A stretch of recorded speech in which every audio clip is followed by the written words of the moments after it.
don't know is that oil was actually discovered in Nigeria around 1908 by a British geologist named Albert Ernest Key, Keystone, if I remember his name right. Sir Walter Egerton was the Governor General of Southern Nigeria, and they had actually started producing oil in exportable quantities in this Niger Delta. But when World War One commenced, if you guys recall, Germany colonized Cameroon, Togoland, and Tanganyika and Namibia.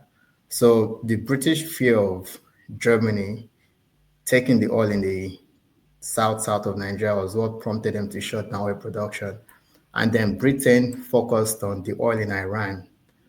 So they've been using Iran's oil ever since to power their navy.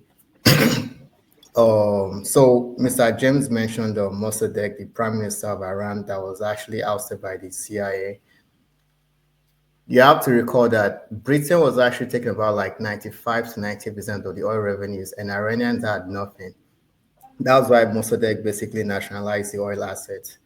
And this was also due to the fact that the US had a deal with Saudi Arabia where they were splitting the oil of Saudi Arabia, the profit 50-50.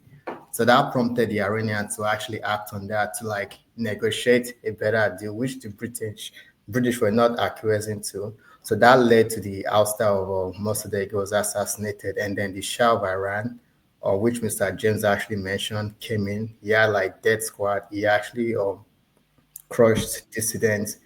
It was in the mosque that people were actually able to like structure themselves and overthrow the king, who was more or less British American puppet.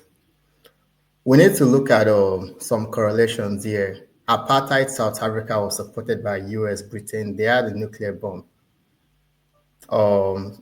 When Iran was also a US ally, they had a nuclear program.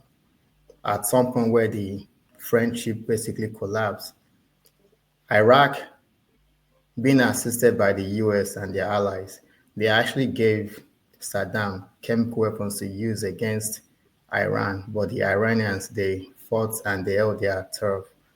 It's equally the same hypocrisy we see when Israel has nuclear weapon. They never signed the NPT. They are not a member of the IAEA, but then they are expecting the Iranians, especially when the US intelligence actually said there is no sign whatsoever that they're actually developing nuclear weapon. So we can talk about like the enrichment level that's about 60%.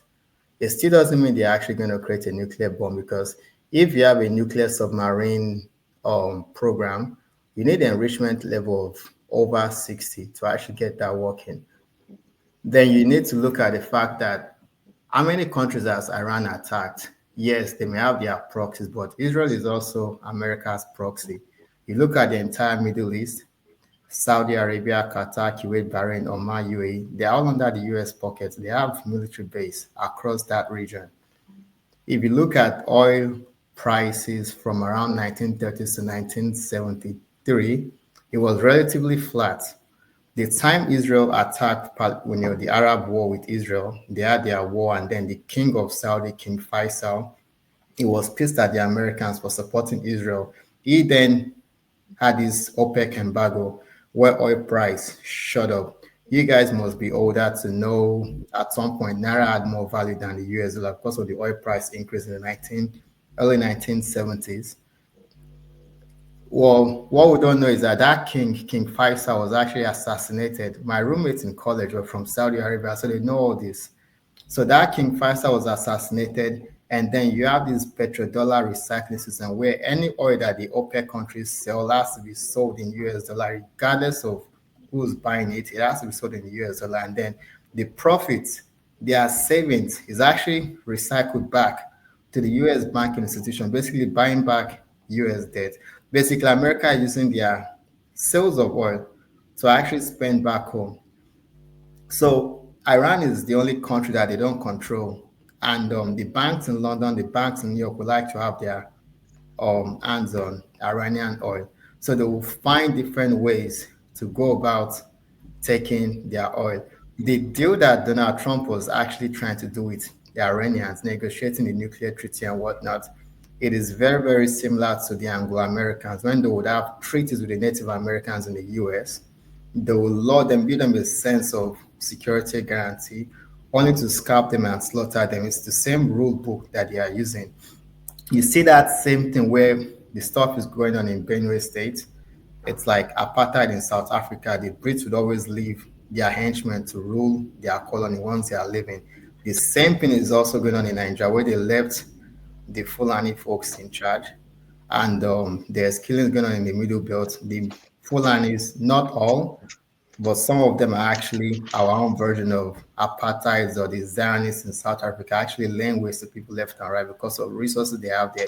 And all these resources they are taking in Nigeria from Plateau State to Benue, where are they going? They are going to the west. So it's I really like Mr. James' take on that. I think the war in the Middle East, Israel took forever to find the terrorists that actually kidnapped their people in the Gaza war, but they were very, very quick and precise to get the scientists, the military folks in Iran. Can't you see the distortion there?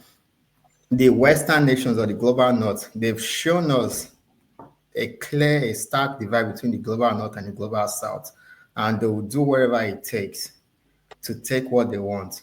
If it means the Zionists, who the Europeans never really like, because we go back in history, it was the Europeans that executed the Jews long All before Hitler.